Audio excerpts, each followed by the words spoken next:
Hi everybody, Nicole Lewis with Happy Homes VA coming to you with this week's Thursday Thoughts on July 23rd, 2020.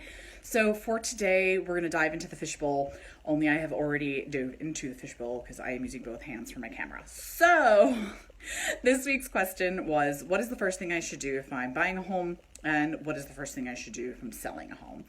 I'm going to start with buying a home, and selling the home is more or less the same with the caveat of one major change. So let's start with buying a home.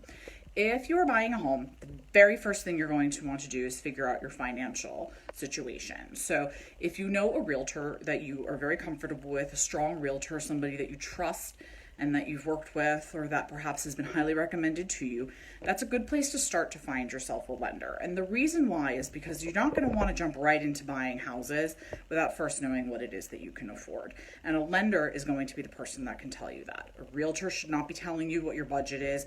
Google should not be telling you what your budget is. Actually, someone who is licensed in the loan process as a mortgage specialist, be it a lender or a broker, is the only resource you should be using when you are looking to see what your defined budget is. If you don't have a realtor that you trust, but you have a lender that you trust, start there, and then they'll connect you to a realtor that can help you in the process and that they trust working with. So that would be the answer for that. If you're going to sell your home, the answer is pretty much the same, only if you are going to need to purchase a home using a loan once you've sold your property. If you're going to sell and run away with all that cash, or you're going to sell and you have enough cash to buy a home flat out with cash, then a lender is not the right way to start. Your realtor is going to be the right place to start for you. But if you definitely know that you're going to be using the funds from the sale of your home to go ahead and to purchase a new home, you're going to still want to know what's going on with your purchasing power.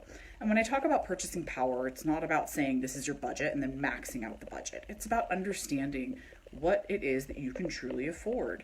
A lot of people just don't realize that if you plug numbers into Google and it spits out what you can afford for a month, that's not specific to you. There are considerations including your credit score, your debt to income ratio, your earning history. Do you have 2 years of the same history? Have you bounced from job to job? There are so many factors involved in being qualified for a loan that when you speak to that lender, they're going to be able to walk you through everything. How much you can afford, if you do have some credit cleanup, maybe how much you could afford, how long it might take you to get to a goal where you want to be, whatever it is, that's definitely the place I would start. So again, to recap, when you're buying or selling, you're basically working as a team. Your realtor is really your head coach, so to speak. They're the ones who are going to guide you through, lead you in the right direction, make sure everything is timely, deadlines are being met, that nothing is going by the wayside, contracts are being followed through on, etc., etc. There's so much that we do for our clients. So that's your head coach. And then you're talking about your teammates being, of course, all the people who help you out throughout the process, the title and settlement companies, the lender, your home inspector, all of that. But again, where are you starting? If you don't have a lender, start with that coach, because that person is going to be a trusted resource for you and help point you in the direction. If you do have a lender and you don't have a realtor, start with that lender anyway. That's a good place to be, because once you're ready for a realtor, they're going to be able to guide you and refer you to people that they know and that they trust. And trust me, if you have a lender you love, chances are that they're going to work with somebody who works just like them. So you're probably going to like their recommendation too. With all of that said, happy hunting, happy selling, happy everything, happy homes. Have a great week, and I look forward to seeing you next Thursday. Thank you.